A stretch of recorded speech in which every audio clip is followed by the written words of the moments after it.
मैं आप सभी का जो हमें YouTube और Facebook के माध्यम से देख रहे हैं, प्रभु यीशु मसीह के नाम से आप सभी का स्वागत करता हूं।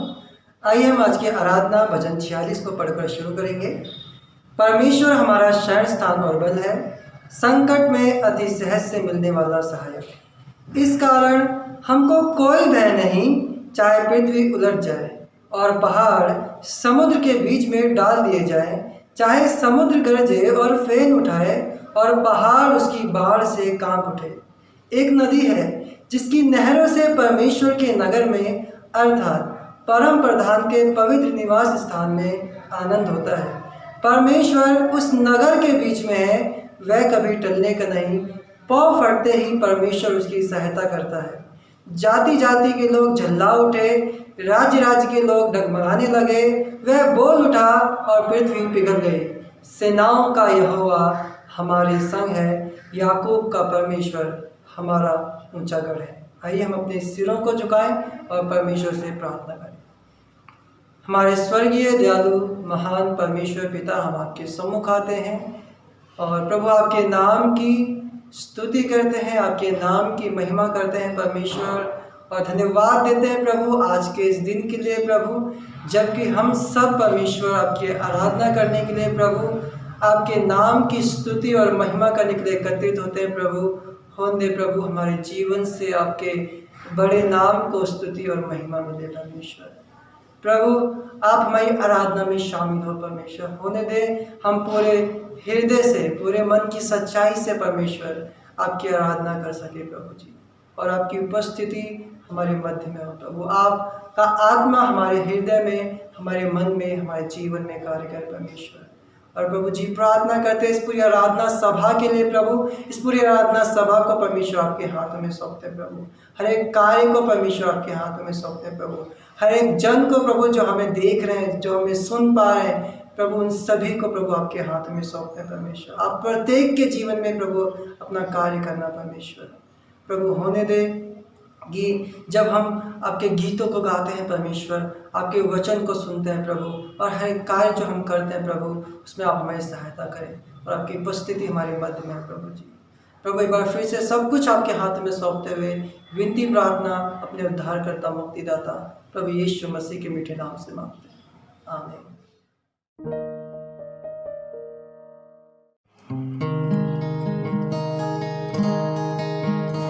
आइए इस सुंदर समय में हम परमेश्वर को धन्यवाद दें। हालेलुया। खुदा बाप आपकी आराधना हो, आपकी स्तुति हो हमारे परमेश्वर और खुदावन। हम आपके चरणों में आते हैं हम सभी, और खुदावन आपके नाम को आदर महिमा और सम्मान देते हैं। प्यारे प्रभु आपकी बड़ाई हो और आपकी बड़ाई हमेशा होती रहे प्यारे प्रभु जी। आइए सारी कलीसिया हम सब मिलकर खुदावन को तारीफ दें, क्योंकि सारी तारीफ और आदर और महिमा के योग्य खुदावन यीशु मसीह है। हालेलुया।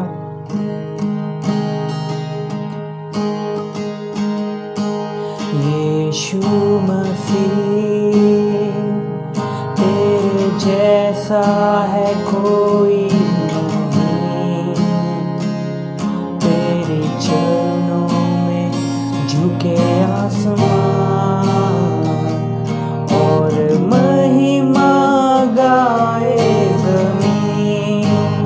यीशु मसीह तेरे जैसा है कोई नहीं,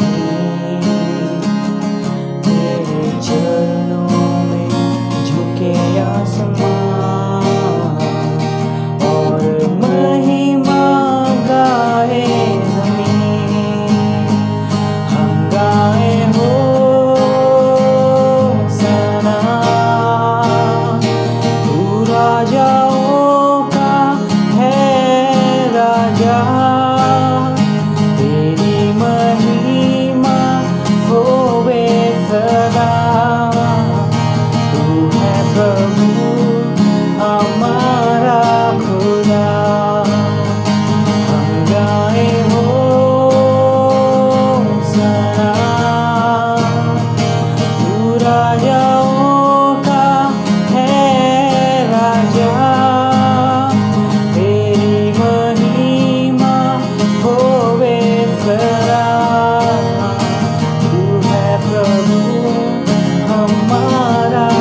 हमसे इतना प्यार किया, हमें पापों से छुड़ाने को अपने बेटे को कुर्बान किया। प्यारे पिता, तूने हमसे इतना प्यार किया, हमें पापों से छुड़ाने को अपने बेटे को कुर्बान किया। हम गाए होसना, तू राजाओं का है राजा, तेरी महिमा होवे सदा।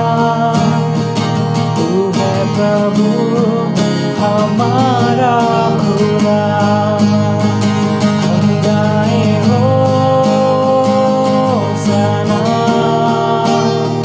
तू राजाओं का है राजा, तेरी महिमा होवे सदा।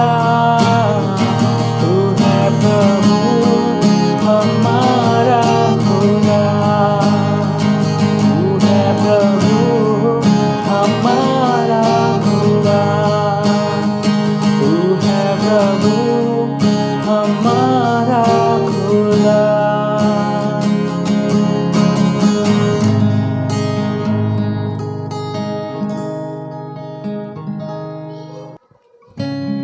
आइए हम परमेश्वर को धन्यवाद दें, हमारे मुक्तिदाता प्रभु यीशु मसीह को, जिसने हमारे लिए इतने बड़े बड़े कार्य किए और हमारे लिए परमेश्वर ने अपने आप को दिया है ताकि हम जिंदा रहें। हम उसका मंदिर है, हम उसके बर्तन हैं। आइए हम अपने मुंह से उसकी स्तुति करें, अपने हृदय से उसकी आराधना करें, उसके नाम को धन्य कहें। परमेश्वर को कहें कि मैं तेरा मंदिर हूँ। हालेलुया।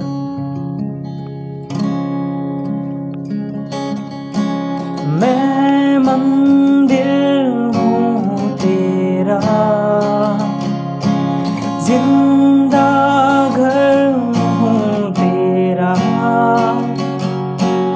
मैं मंदिर हूँ तेरा, जिंदा घर हूँ तेरा। मेरी मर्जी अब नहीं तेरी होगी रज़ा, मेरी मर्जी अब नहीं तेरी होगी रज़ा। यूं ही बन गया मेरा सारा जीवन, ऐ खुदा मैं मंदिर हूँ तेरा, जिंदा घर हूँ तेरा। मैं मंदिर हूँ तेरा। आइए हम उसकी पाक रूह से भरकर उसके नाम को धन्यवाद कहें, उसके हर किए हुए काम के लिए धन्यवाद कहें, क्योंकि लिखा है हर बात में धन्यवाद करो, क्योंकि उसके लिए अर्थात परमेश्वर यीशु मसीह में पिता की यही इच्छा है। हालेलुया।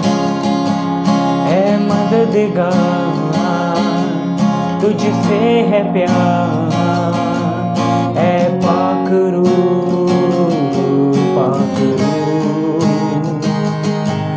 ऐ मददगार तुझसे है प्यार, ऐ पाक रूह पाक रूह। सिखला मुझे अपना कलाम, दिखला मुझे राह तू। सिखला मुझे अपना कलाम, दिखला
तूफान हो या आंधी हो वह हुक्म करता है। तूफान हो या आंधी हो वह हुक्म करता है। थम जाता है सारा मंजर, तू क्यों डरता है। थम जाता है सारा मंजर, तू क्यों डरता है। बल देता वह निर्बल को, अनुग्रहकारी दाता है।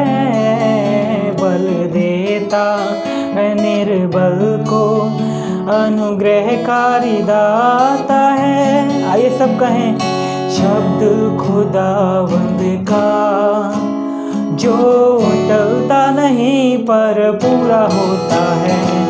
शब्द खुदावंद का जो टलता नहीं पर पूरा होता है। शब्द खुदावंद का जो टलता नहीं पर पूरा होता है। शब्द खुदावंद का जो टलता नहीं पर पूरा होता है। क्यों तू शक करा, क्यों लोगों का सुना, क्यों तू शक करा, क्यों लोगों का सुना। है खुदावंद यीशु तेरे साथ खड़ा, है खुदावंद यीशु तेरे साथ खड़ा। उसने वादा जो किया है वो कभी ना छोड़ेगा। उसने वादा जो किया है वो कभी ना छोड़ेगा। शब्द खुदावंद का जो टलता नहीं पर पूरा होता है। शब्द खुदावंद का जो टलता नहीं पर पूरा होता है। Hallelujah, hallelujah, hallelujah, hallelujah, hallelujah, hallelujah.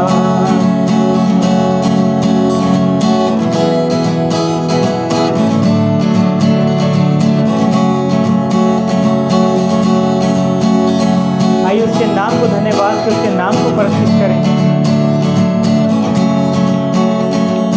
क्यों तू शक करा, क्यों लोगों का सुना, क्यों तू शक करा, क्यों लोगों का सुना। है खुदावंद यीशु तेरे साथ खड़ा, है खुदावंद यीशु तेरे साथ खड़ा। उसने वादा जो किया है वो कभी ना छोड़ेगा। उसने वादा जो किया है वो कभी ना छोड़ेगा। शब्द खुदावंद का जो टलता नहीं पर पूरा होता है।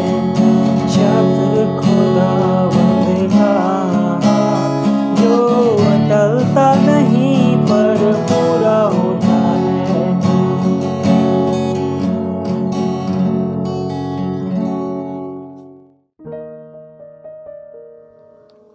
आइए अब वो समय है कि हमारी प्रार्थनाओं को हम परमेश्वर के सम्मुख लेके चलें।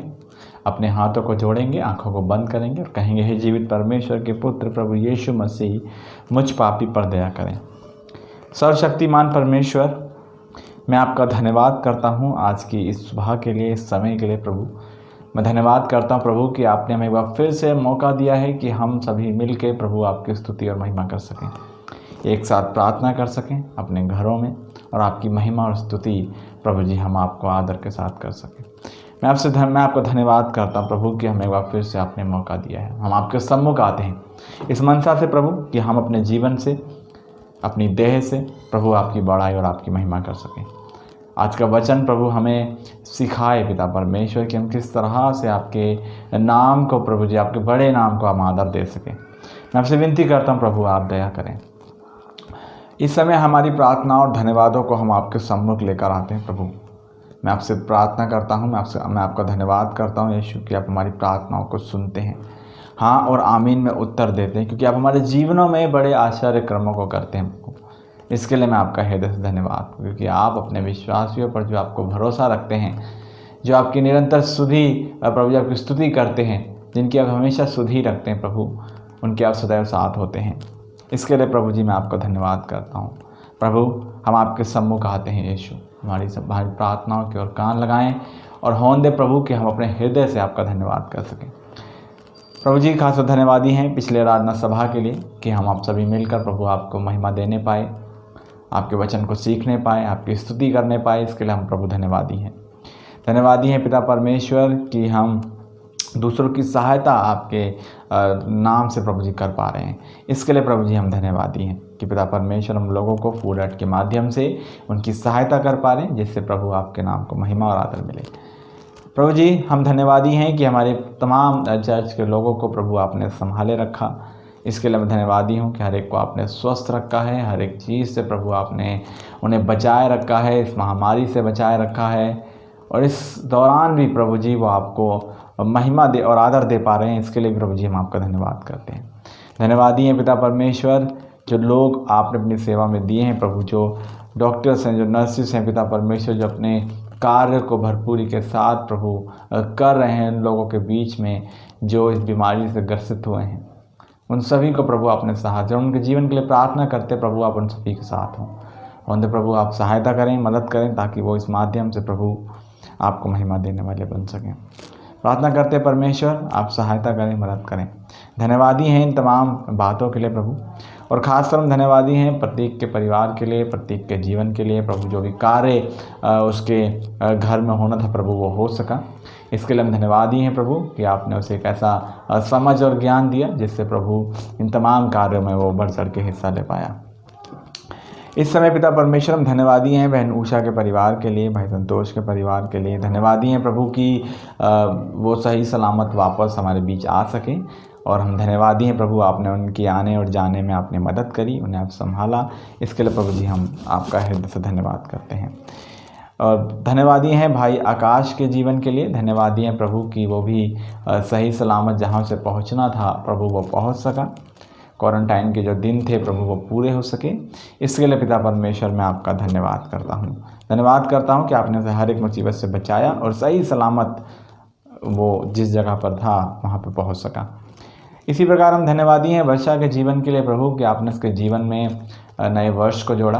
धन्यवादी हैं प्रभु उसके जीवन के लिए, और हम उसके जीवन के लिए प्रार्थना करते हैं कि इस समय में प्रभु वो आपको समझे, आपको जाने, जिससे वो अपने माता पिता का, अपने परिवार का आदर कर सके। प्रार्थना करते अपनी पढ़ाइयों में आगे बढ़ सके, और आने वाले समय में प्रभु एक अच्छी विश्वासी के रूप में पिता परमेश्वर वो आपके सम्मुख आ सके। मैं आपसे विनती करता हूँ प्रभु आप दया करें इसके जीवन में, ताकि प्रभु एक बेहतर रूप से अपने जीवन को आपकी समझ के अनुसार, आपके वचन की समझ के अनुसार जीने वाली बने। मैं आपसे प्रार्थना करता हूँ प्रभु आप उसे समझ दें, बुद्धि दें, ताकि उस हिसाब से प्रभु वो आपको अपना कार्य कर सके, क्योंकि हम जानते हैं कि आप बुद्धि और समझ देने वाले परमेश्वर हैं।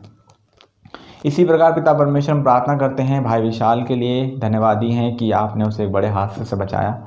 धन्यवादी हैं जबकि सिर्फ उसके हाथ में ही थोड़ा फ्रैक्चर हुआ। पिता परमेश्वर हम आपसे विनती करते हैं कि जो भी समस्या इस समय है प्रभु वो ठीक हो सके। जो भी चोट उसके हाथ में लगी है, जो दर्द इस समय उसके हाथ में है प्रभु, हम उसके जीवन में प्रभु जी आपके नाम से पूर्ण चंगाई की मांग करते हैं। हम आपसे प्रार्थना करते हैं प्रभु आप दया करें और उसे स्वस्थ करें।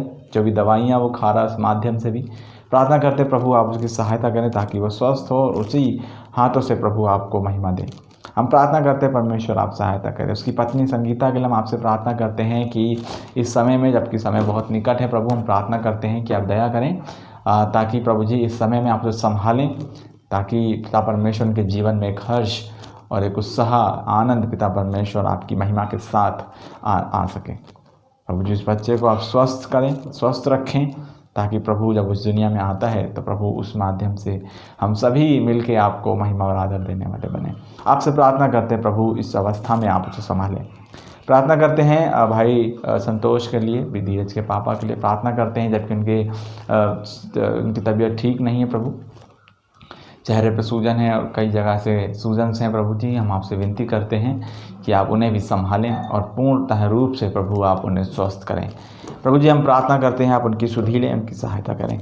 प्रार्थना करते हैं पिता परमेश्वर, जो भी हमारी चर्च में लोग हैं, जो कलीसिया में सदस्य हैं, उन सभी के लिए हम प्रार्थना करते हैं जो अगर नौकरी कर रहे हैं प्रभु तो वो अच्छे से कर सकें इस समय में, जबकि वो बाहर आते जाते हैं प्रभु। हम प्रार्थना करते हैं कि आप उन सभी को संभालें और उन पर दया करें परमेश्वर। मैं आपसे विनती करता हूँ प्रभु आप सहायता करें, मदद करें, और जिनके पास नौकरियाँ नहीं हैं आप उनके लिए भी पिता परमेश्वर उपाय करें, ताकि वो अपने जीवन का पिता परमेश्वर अपने परिवार का पालन पोषण कर सकें।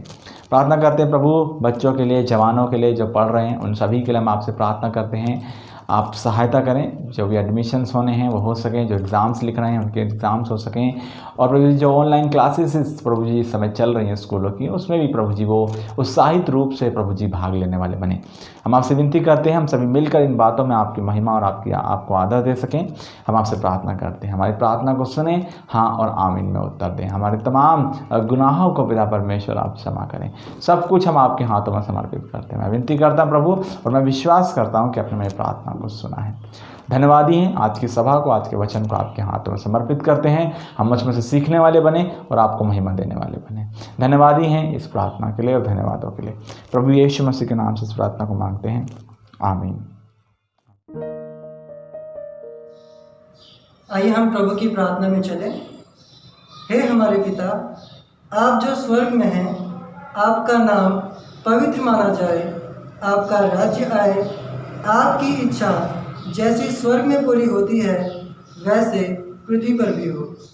हमारे दिन भर की रोटी आज हमें दे, और जिस प्रकार हमने अपने अपराधियों को क्षमा किया है वैसे ही आप भी हमारे अपराधों को क्षमा करें, और हमें परीक्षा में न लाएं परंतु बुराई से बचाएं, क्योंकि राज्य और पराक्रम और महिमा सदा आपके ही हैं। आमीन।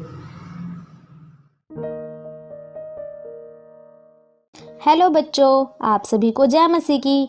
आज की कहानी है यीशु का कर देने यानी टैक्स देने के सवाल पर उत्तर देना। फसह के पर्व के दौरान यीशु प्रतिदिन मंदिर के आंगन में बैठकर शिक्षा दिया करता था। भीड़ यीशु के हर उपदेश को ध्यान से सुनती थी। यीशु की बढ़ती लोकप्रियता से मुख्य याजक चौकन्ने हो गए थे और उसे पकड़कर मार डालने की योजना बना रहे थे। हेरोदेस के कुछ समर्थक फरीसियों ने यीशु को चालाकी में फंसाने की योजना बनाई और यीशु के पास आए ताकि वह ऐसा कुछ कहे जो रोमियों को उदास करे और वे उसे मृत्युदंड दें। उन्होंने सुनने वालों की भीड़ में अपने जासूसों को भेजा ताकि वे यीशु से एक प्रश्न पूछ सकें। जासूस यीशु के पास आकर बोले, गुरु, हमें पता है कि आप हमेशा सच ही बोलते हैं। आप सत्य की शिक्षा देते और परमेश्वर का मार्ग सिखाते हैं। इसके बाद उन्होंने पूछा, क्या कैसर को कर देना हमारे लिए उचित है या नहीं? जो लोग सुन रहे थे वे जानते थे कि यीशु फंस चुका है। यदि वह कहता कि कैसर को कर देना उचित है तो वह भीड़ में अपनी लोकप्रियता खो देता, क्योंकि वे रोमियों को कर देने की वजह से उनसे घृणा करते थे। यदि यीशु कहता कि यह गलत है तो रोमी उसे पकड़कर मार डालते। यीशु जानता था कि ये जासूस उससे चालाकी कर रहे थे। उसने कहा, मुझे 1 दिनार का सिक्का दिखाओ। उन्होंने यीशु को 1 दिनार का सिक्का दे दिया। यीशु ने उनसे पूछा, तुम इस सिक्के पर किसका चित्र देख रहे हो? वे बोले, कैसर का। फिर यीशु ने उत्तर दिया, जो कैसर का है वह कैसर को दो, और जो परमेश्वर का है वह परमेश्वर को दो। सुनने वाले उसके उत्तर से अचंभा करने लगे। फरीसी और हेरोदेस के समर्थक हताश होकर वहाँ से चले गए और वे यीशु को फंसाने में नाकामयाब हो चुके थे। अब वे और दृढ़ता से यीशु को मारने के लिए उपाय ढूंढने लगे। तो बच्चों, आज की कहानी यही थी। धन्यवाद। आइए वो समय है कि हम परमेश्वर के वचन की ओर चलें और मेरे साथ निकाल लेंगे भजन 42 पद 1 से लेकर पद 5 तक। और यहाँ पर इस प्रकार से लिखा है, जैसे हिरणी नदी के जल के लिए हाँफती है, वैसे ही हे परमेश्वर मैं तेरे लिए हाँफता हूँ। जीवते ईश्वर परमेश्वर का मैं प्यासा हूँ, मैं कब जाकर परमेश्वर को अपना मुंह दिखाऊंगा। मेरे आंसू दिन और रात मेरा आहार हुए हैं, और लोग दिन भर मुझसे कहते रहते हैं, तेरा परमेश्वर कहाँ है। मैं भीड़ के संग जाया करता था, मैं जय जयकार और धन्यवाद के साथ उत्सव करने वाली भीड़ के बीच में परमेश्वर के भवन को धीरे धीरे जाया करता था। यह स्मरण करके मेरा प्राण शोकित हो जाता है। हे मेरे प्राण, तू क्यों गिरा जाता है और तू अंदर ही अंदर क्यों व्याकुल है। परमेश्वर पे आशा लगाए रहे, क्योंकि मैं उसके दर्शन से उद्धार पाकर फिर उसका धन्यवाद करूंगा। आमीन। आइए हम प्रार्थना करें। सर्वशक्तिमान परमेश्वर, हम आपका धन्यवाद करते हैं आज के सुंदर वचन के लिए प्रभु, जो आपने हमें मौका दिया कि हम सब मिलकर इस पर मनन करें। और प्रभु जी, हम आपसे प्रार्थना करते हैं कि आप हमारे साथ हम सभी पर दया करें, सुनने वाले पर दया करें प्रभु, और मुझ पर भी दया करें, ताकि मैं आपके वचन को स्पष्टता से बता सकूं। प्रार्थना करते हैं प्रभु, हम आपकी सहायता की मांग करते हैं, और हम चाहते हैं प्रभु कि आप हम सभी के हमेशा साथ हों। विनती करते हैं और आज की आराधना को हम आपके हाथों में समर्पित करते हैं, आज के वचन को हम आपके हाथों में समर्पित करते हैं। हम विनती करते हैं प्रभु कि आप हमसे इस वचन के माध्यम से बातचीत करें। सारा आदर सारी महिमा हम आपको देते हैं। विनती प्रार्थना हमारे उद्धारकर्ता मुक्तिदाता प्रभु यीशु मसीह के नाम से मांगते हैं, आमीन। आज जो भजन हमने पढ़ा यहाँ पर भजन 42, ये हमें दिखाता है कि परमेश्वर की उपस्थिति में आनंद है। परमेश्वर की उपस्थिति में आनंद है। एक मसीही विश्वास के जीवन में दो बहुत ही महत्वपूर्ण बातों को, जो आज हम इस भजन को हमने पढ़ा है, इसमें क्या करेंगे, देखेंगे। पहली बात जो हम देखेंगे वो है जीवित परमेश्वर की लालसा करना, और दूसरी बात हम देखेंगे जीवित परमेश्वर पर आशा को लगाए रहना। यानी जीवित परमेश्वर की लालसा करना और जीवित परमेश्वर पर आशा लगाए रहना। भजनकार के भजन को लिखने के भाव को बिल्कुल स्पष्ट है, जो इसने यहां पर लिखा है कि वो परमेश्वर के भवन को जाकर वो उसकी स्तुति करना चाहता है। वो इस बात की लालसा करता है कि कब वो जाकर परमेश्वर को अपना मुख दिखाएगा। वो बार बार अपने मन, अपनी आत्मा को ये भरोसा दिलाता है कि वो परमेश्वर का दर्शन पाकर फिर उसका धन्यवाद करने पाएगा। और यदि हम भजन 42 को और भजन 43 को एक साथ पढ़ें, एक साथ देखें, तो हम पाते हैं कि दोनों भजनों में एक ही समान बात को क्या करता है, भजनकार लिखता है, बोलता है या गाता है। जैसा लगता है कि ये दोनों एक ही भजन है, जिसमें भजनकार अपनी चिंताओं को, अपनी बातों को परमेश्वर के सामने प्रकट करता है। अगर जैसा हम इस भजन में देखें, भजन 42 के 5 पद को यदि हम पढ़ें, तो वहां पर इस प्रकार से बोलता है कि हे मेरे प्राण, तू क्यों गिरा जाता है, तू अंदर ही अंदर क्यों व्याकुल है। परमेश्वर पे आशा लगाए रहे, क्योंकि मैं उसके दर्शन से उद्धार पाकर फिर उसका धन्यवाद करूंगा। और हम दूसरी बात देखें 11 पद में, इसी 42 भजन के 11 पद में फिर से एक बार ऐसे ही कहता है कि हे मेरे प्राण, तू क्यों गिरा जाता है, तो अंदर ही अंदर क्यों व्याकुल है। परमेश्वर पर भरोसा रख, क्योंकि वह मेरे मुख की चमक और मेरा परमेश्वर है, मैं उसका फिर धन्यवाद करूंगा। और पर जब हम भजन 43 को देखते हैं, उसके 5 पद में एक बार फिर से इसी बात को भजनकार दोहराता है। वो कहता है, हे मेरे प्राण, तू क्यों गिरा जाता है, तू अंदर ही अंदर क्यों व्याकुल है। परमेश्वर पे भरोसा रख, क्योंकि वह मेरे मुख की चमक और मेरा परमेश्वर है, मैं फिर उसका धन्यवाद करूंगा। तो इस माध्यम से, इन बातों से हम देख सकते हैं कि जो भजन 42 और भजन 43 है, दोनों एक ही समान बातों को भजनकार यहां पर बोलता है। जैसा हमने इन 3 पदों में देखा कि वो अपनी बातों को कैसे परमेश्वर के सामने प्रकट करता है, जो कि वो खुद अपने आप को परमेश्वर पर भरोसा रखने और भरोसा बनाए रखने के लिए प्रेरित करता है इस भजन के माध्यम से। और इस भजन को देखकर ऐसा लगता है कि भजनकार किसी आईने के सामने खड़े होकर अपने आप को समझा रहा हो।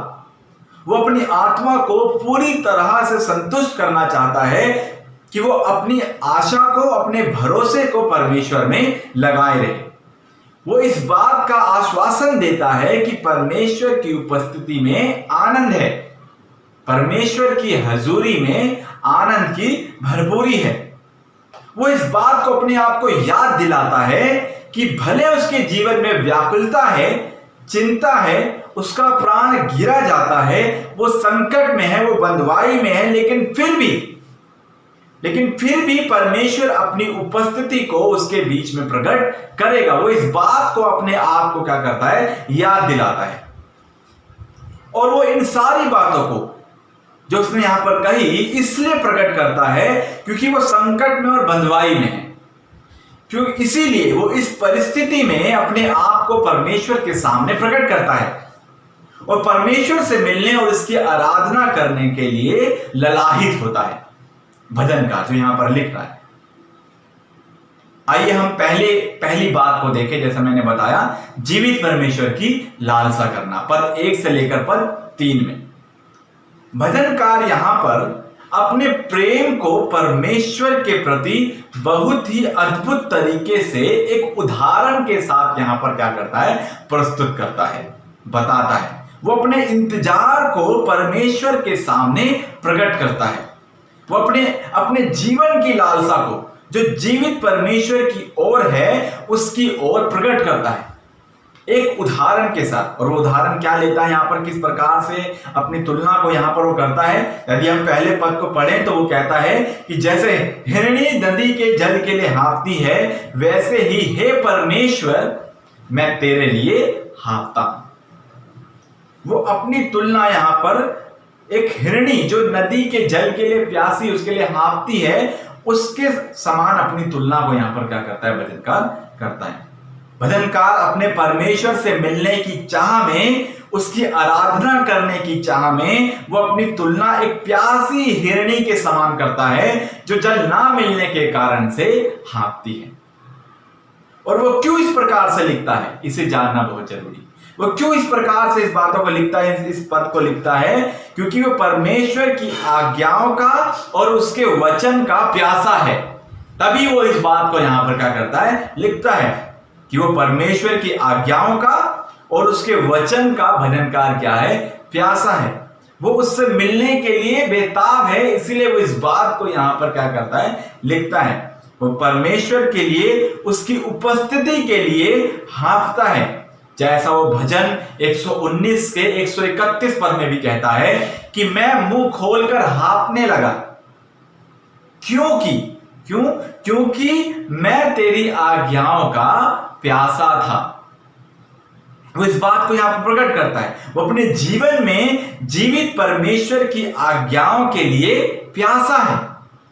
वो जीवित परमेश्वर से मिलने के लिए ललाहित है, इसीलिए वो ऐसा यहां पर बोलता है। इसलिए वो यहां पर ऐसा कहता है कि जैसे हिरणी जल के लिए हाँफती है, वैसे ही मैं भी हे परमेश्वर तेरे लिए हाँफता हूं, तेरी लालसा करता हूं।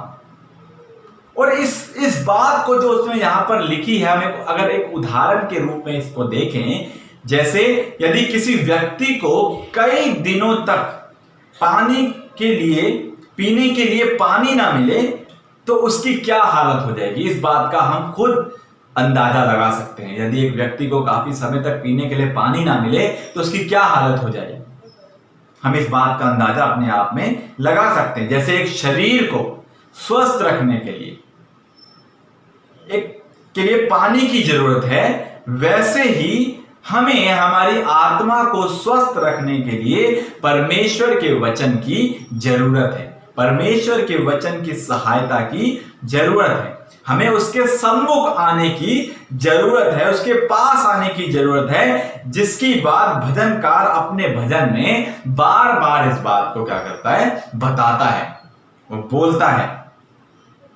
जैसा वो 5 में भी कहता है, क्योंकि मैं उसके दर्शन से उद्धार पाकर फिर उसका धन्यवाद करूंगा। वो इस बात को जानता है कि अगर वो परमेश्वर के वचन को, परमेश्वर की उपस्थिति को अपने जीवन में पाएगा तो किस प्रकार से परमेश्वर में वो आनंदित होगा। जैसा अगर हम पद 2 को देखें, पद 2 में वो कहता है कि जीविते ईश्वर, हाँ परमेश्वर का मैं प्यासा हूं, मैं कब जाकर परमेश्वर को अपना मुंह दिखाऊंगा। ध्यान देने वाली बात यह है दूसरे पद में कि वो जीविते परमेश्वर का प्यासा है। उसके अगर हम बोलने के भाव को देखें, कहता है कि जीविते ईश्वर, परमेश्वर का मैं प्यासा हूं। वो जीविते परमेश्वर का प्यासा है, उसकी आत्मा परमेश्वर की प्यासी है। वो अपनी आंखों को उसकी ओर लगाता है, जो उसकी इस प्यास को बुझा सकता है, जो उसको ऐसा जल पिला सकता है जिससे वो अनंत काल तक फिर प्यासा नहीं होगा। इसीलिए वो इन बातों को यहां पर क्या करता है, रखता है। और कौन है जो उसको इसकी इस प्यास से को पूरी कर सकता है, बुझा सकता है? कौन वो है जो परमेश्वर की ओर ये क्या करता है, निहारता है? कौन उसकी प्यास को बुझा सकता है, जो बार बार यहां पर कह रहा है कि जीविते परमेश्वर का मैं प्यासा हूं। वो परमेश्वर की ओर क्या करता है, निहारता है। याद करें उस वार्तालाप को जो यीशु मसीह और सामरी स्त्री के बीच में हुई। हम सभी इस बात को जानते हैं।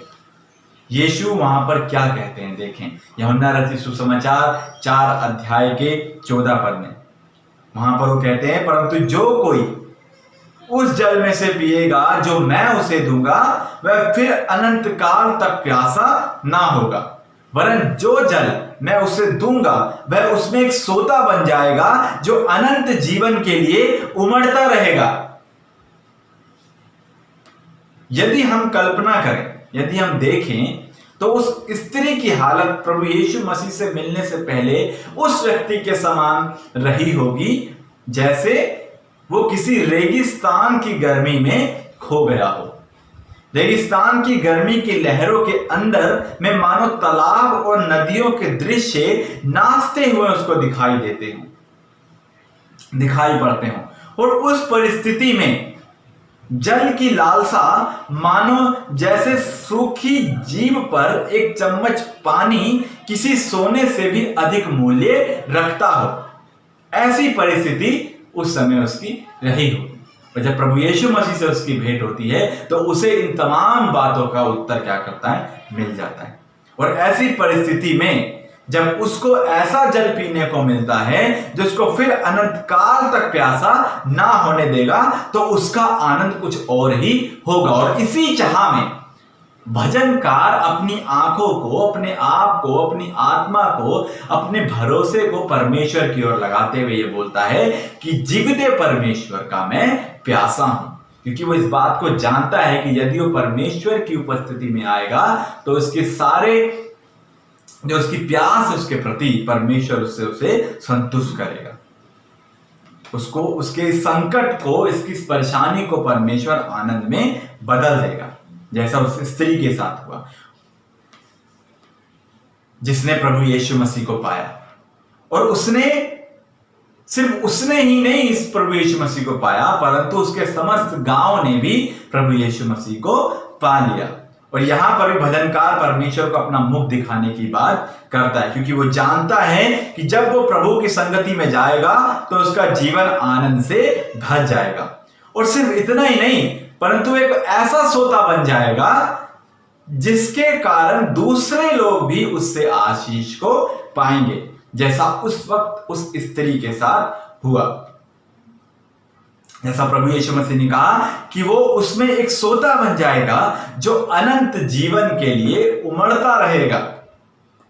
दूसरे भी उस सोते में से क्या पाएंगे, आशीष को पाएंगे। जैसे उस स्त्री ने उस जीवन जल को पाया, उस जीवित जल को पाया, और उसके द्वारा उसके बाकी लोग भी उद्धार को पा पाए, मसीहा को पा पाए। परमेश्वर चाहता है कि वो अपनी उपस्थिति को हमारे सामने, हमारे अंदर प्रकट करे, परंतु कैसे, जब हमारे अंदर ही उससे मिलने की प्यास नहीं होगी। कैसे परमेश्वर अपनी उपस्थिति को हमारे अंदर प्रकट करेगा, जब तक हमारे अंदर ही परमेश्वर के प्रति प्यास नहीं होगी। भजनकार की क्या यहां पर उपस्थिति है, वो परमेश्वर के प्रति आगे आना चाहता है, परमेश्वर के पास आना चाहता है, परमेश्वर के सामने आना चाहता है, ताकि परमेश्वर अपनी उपस्थिति को उसके ऊपर जाहिर करे। आज के समय में हमें हमारे अंदर यह देखना है कि क्या हम परमेश्वर के वचन के लिए, परमेश्वर की उपस्थिति के लिए प्यासे हैं। क्या हम उसके वचन के लिए प्यासे हैं कि जैसा भजनकार कर रहा है, जैसा उस स्त्री ने किया, क्या हम उस तरीके से परमेश्वर के लिए लाहित हैं। हमें अपने आप से सवाल करना है कि क्या इस संकट की घड़ी में हम अपने जीविते परमेश्वर के लिए ललाहित हैं। क्या हम उसके साथ अपने समय को बिता रहे हैं। हमें इस बात को अपने आप से पूछना है, जानना है अपने अंदर कि हम क्या कर रहे हैं, हम किस समय कहां हैं। अगर हम ऐसा नहीं कर रहे हैं, यदि हम परमेश्वर के प्रति ललायत नहीं हो रहे हैं, तो हमें उसके पास आने की जरूरत है। हमारे सामने ये लॉकडाउन इसलिए आया जिससे हम ज्यादा समय को परमेश्वर के साथ बिता सकें, ज्यादा समय को अपने परमेश्वर को दे सकें, परमेश्वर की उपस्थिति को अपने जीवन में ग्रहण कर सकें। हमें इस बात को जानने की जरूरत है कि जो समय हमारे सामने, जबकि हम अपने घरों में हैं, तो अब सिर्फ अपने घरों में नहीं, परंतु हम अपने घरों में रहकर परमेश्वर के नजदीकी में क्या करें, जाएं। भजनकार अपने संकट के दिनों में था, बंधुआई में था, वो वहां पर भी परमेश्वर की उपस्थिति में जाने के लिए ललाहित था, परमेश्वर को खोजने के लिए ललाहित था। वो परमेश्वर की उपस्थिति में रात दिन क्या करना चाहता था, जाना चाहता था। वो अपने उन दिनों को याद करता है जब वो परमेश्वर के भवन को जाया करता था, जब वो परमेश्वर की उपस्थिति, परमेश्वर की आराधना पूरे खुले हृदय के साथ किया करता था। लेकिन इस समय वो बंधुआई में था, और उस समय में भी वो हार नहीं मानता है, परंतु वो परमेश्वर की उपस्थिति में जाने के लिए लायक है। देखिए 3 पद में भजनकार किस प्रकार से कहता है कि मेरे आंसू दिन और रात मेरा आहार हुए हैं, और लोग दिन भर मुझसे कहते रहते हैं तेरा परमेश्वर कहां है। इस संकट के समय में, उस बंधुआई के समय में उसके आंसू रात को और दिन को उसका आहार बनते हैं, जैसा वो बताता है, जैसा वो कहता है। और इसलिए वो इस बात को बोलता है कि जब उसके सताने वाले उस पर ताना कसते थे, तब वह आंसुओं के साथ अपनी परमेश्वर के प्रति लालसा को व्यक्त कर रहा था। जब उसके सताने वाले उसको बार बार आके बोलते थे कि तेरा परमेश्वर कहां है, तेरा परमेश्वर कहां है, उस पर ताना कसते थे, तब वो आंसुओं के साथ परमेश्वर के प्रति अपनी लालसा को व्यक्त करता है, परमेश्वर की नजदीकी में जाने की कोशिश करता है। वो लगातार उसके विश्वास पर ताना कस रहे थे। वो प्रश्न करता है कि वो क्या प्रश्न करते हैं, देखें यहां पर उससे बार बार कि तेरा परमेश्वर कहां है, तेरा परमेश्वर कहां है। और आज के समय में भी यदि हम देखें तो कई लोग हमें भी ऐसे मिलते हैं जो हमसे सवाल करते हैं कि तेरा परमेश्वर कहां है। तो कैसे हम अपने जीवन में इस बात को जान पाएंगे कि हमारा परमेश्वर कहां है,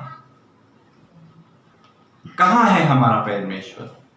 यदि इस संकट की घड़ी में, ध्यान दें, यदि इस संकट की घड़ी में हम अपने जीवन की परिस्थितियों में स्थिर हैं, परमेश्वर की शांति हमारे अंदर है, तो हम इस बात से अंदाजा लगा सकते हैं, इस बात से हम संतुष्ट हो सकते हैं कि हमारा परमेश्वर हमारे साथ है, हमारा परमेश्वर हमारे अंदर है।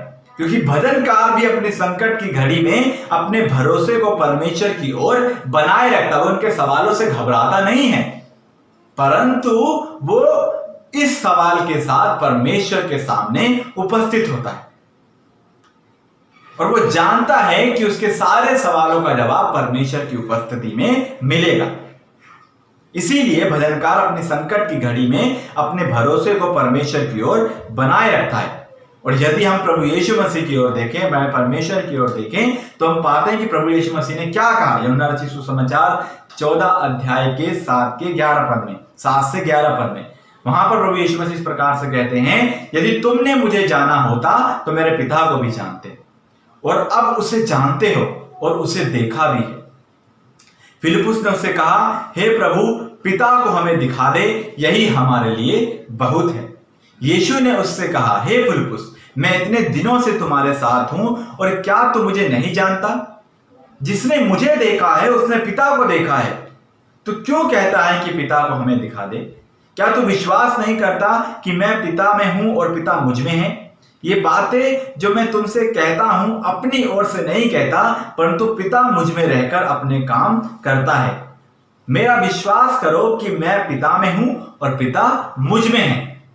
तो हमें इस बात को देखना है कि हमारा परमेश्वर कहां है। प्रभु यीशु मसीह इस बात का उत्तर देते हैं और हमें इस संकट की घड़ी में, जैसा भजनकार परमेश्वर की ओर निहारता है, हमें परमेश्वर की ओर क्या करना है? निहारना है, देखना है, अपने भरोसे को परमेश्वर की ओर व्यक्त करना है। हमें प्रभु यीशु मसीह के पास आना है, क्योंकि वही हमारे सारे सवालों के जवाब क्या करते हैं? देते हैं। जैसा उन्होंने फिलिप्पुस के उत्तर को, प्रश्न का उत्तर क्या किया? दिया।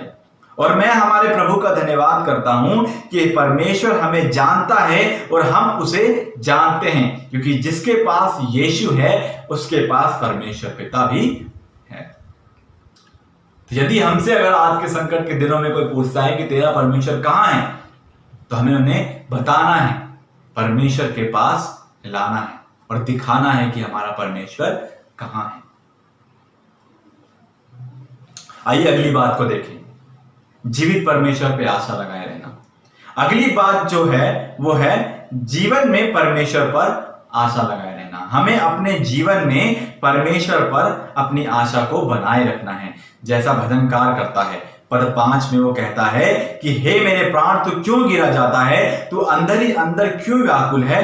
परमेश्वर पे आशा लगाए रहे, क्योंकि मैं उसके दर्शन से उद्धार पाकर फिर उसका धन्यवाद करूंगा।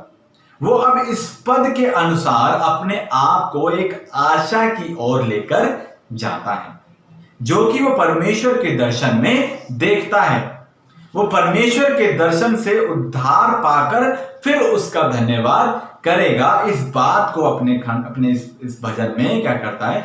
बोलता है। वो अपनी आशा को परमेश्वर के दर्शन से मिलने वाले उद्धार के रूप में पाते हुए देखता है।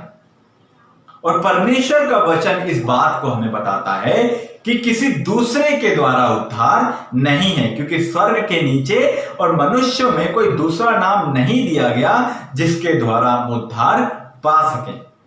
केवल प्रभु यीशु मसीह में ही हमारा उद्धार निश्चित है। सिर्फ एक ही नाम जो है इस पृथ्वी पर दिया गया जिसके द्वारा हम मनुष्य जाति उद्धार को प्राप्त कर सके। और भजनकार भी अपनी आशा को उसी ओर क्या करता है? लगाता है, क्योंकि वो जानता है कि परमेश्वर में उसका उद्धार छुपा है। इसीलिए वो परमेश्वर को क्या करता है? पुकारता है। और सिर्फ इतना ही नहीं, यदि हम पौलुस और सिलास की उसके समय को देखें, अगर हम उस दरोगा ने जिसने पौलुस और सिलास को बंदी गृह में डाल दिया था, उसको यदि हम देखें, उस घटना को यदि हम देखें जो प्रेरितों के काम 16 अध्याय के 30 से 31 पद में है, उस दरोगा ने उनसे पूछा, हे सज्जनों, उद्धार पाने के लिए मैं क्या करूं? उन्होंने कहा, प्रभु यीशु मसीह पर विश्वास कर तो तू और तेरा घराना उद्धार पाएगा। और उसके बाद जब उसने इस बात को सुना तो उसने अपने पूरे घराने समेत प्रभु यीशु मसीह पर विश्वास किया और उद्धार को प्राप्त किया, बपतिस्मे को लिया। तो हम इस बात को जान सकते हैं कि परमेश्वर प्रभु यीशु मसीह में ही हमारा उद्धार क्या है? निश्चित है। और इसीलिए भजनकार भी अपने उद्धार को परमेश्वर में ही पाता है, जैसा वो यहां पर बोलता है। पद 5 में, परमेश्वर पे आशा लगाए रहे, क्योंकि मैं उसके दर्शन से उद्धार पाकर फिर उसका धन्यवाद करूंगा। तो हमें ये जानना है कि हमारी आशा किस ओर है। आजकल इस संकट की घड़ी में हमारी आशा किस ओर है, हम किस ओर निहारते हैं अपने संकट के दिनों में। इसीलिए हमें याद रखना है कि हमें प्रभु के वचन और उसकी आज्ञाओं की ओर ललाहित होना है। हमें अपने जीवन की संपूर्ण आशा को, भरोसे को प्रभु यीशु मसीह में बनी उपस्थिति के आनंद को अपने जीवन में पा सकेंगे, और उसी के द्वारा यानी प्रभु यीशु मसीह के द्वारा ही हम उद्धार को पा सकेंगे। इसीलिए इस समय में हमें अपने परमेश्वर के पास आने की जरूरत है। जैसा भजनकार परमेश्वर की उपस्थिति में जाना चाहता है, ताकि परमेश्वर जो हमको बनाना चाहता है वो हम बन सकें, क्योंकि परमेश्वर की उपस्थिति में ही आनंद की क्या है, भरपूरी है। और भजनकार इस बात को बड़े अच्छे से क्या करता है, जानता है। इसलिए वो अपनी बंधुआई की ओर, अपने संकट की ओर, अपनी परेशानियों की ओर नहीं निहारता है, अपने उन लोगों की ओर नहीं निहारता है जो उससे बार बार ये सवाल कर रहे थे कि तेरा परमेश्वर कहाँ है, परंतु इन सभी बातों को उठा के वो उस परमेश्वर के सामने डाल देता है जो जानता है कि वो उसकी प्यास को बुझा सकेगा, जो उसे वो जल दे सकेगा जो अनंत काल तक उसे मिलता रहेगा, उसमें एक सोता बनता जाएगा। वो इस बात को जानता था कि यदि वो परमेश्वर की ओर निहारेगा, परमेश्वर की ओर पुकारेगा, तो परमेश्वर का उद्धार उसमें क्या होगा, निश्चित होगा। तो इस बात को यहाँ पर क्या करता है, बताता है। तो हमें भी, जबकि आज भी हम इस संकट की घड़ी में हैं और अपने घरों में मौजूद हैं, तो हमें क्या करना है, हमें हमारे परमेश्वर प्रभु यीशु मसीह की ओर निहारना है, उसकी ओर पुकारना है, अपने भरोसे को उसकी ओर दिखाना है, क्योंकि हमारा जो उद्धार है, हमारा जो आनंद है, वो प्रभु यीशु मसीह में है। हमें इस कार्य को करते जाना है। परमेश्वर आप सभी को आशीष दे। आइए हम प्रार्थना करें। सर्वशक्तिमान परमेश्वर, मैं आपका धन्यवाद करता हूँ आज के सुंदर वचन के लिए, इस समय के लिए प्रभु मैं आपका धन्यवाद करता हूँ परमेश्वर। धन्यवादी हूँ पिता परमेश्वर की जो हमने आज सीखा है प्रभु। मैं चाहता हूँ कि आप हमसे बातचीत करें और इस संकट के समय में, इस आजकल के समय में प्रभु हम अपने भरोसे को, अपने आप को प्रभु आपके प्रति समर्पित कर सकें। मैं विनती करता हूँ प्रभु, आप दया करें, अनुग्रह करें, हम सुनने वालों पर आपकी आशीष हो और आपका वचन पिता परमेश्वर हमारे हृदय में कार्य करे। धन्यवाद देते हैं, सारा आदर सारी महिमा प्रभु जी हम आपको देते हैं। विनती प्रार्थना प्रभु यीशु मसीह के नाम से मांगते हैं, आमीन। आइए हम आशीष वचन की ओर चलें। अब जो तुम्हें ठोकर खाने से बचा सकता है और अपनी महिमा की भरपूरी के सामने मगन और निर्दोष करके खड़ा कर सकता है, उस एकमात्र परमेश्वर हमारे उद्धारकर्ता की महिमा और गौरव और पराक्रम और अधिकार हमारे प्रभु यीशु मसीह के द्वारा जैसा सनातन काल से है, अब भी हो और युगानुयुग होता रहे, आमीन। आप सभी को प्रभु यीशु मसीह के नाम में जय मसीह की। परमेश्वर आप सभी को आशीष दे।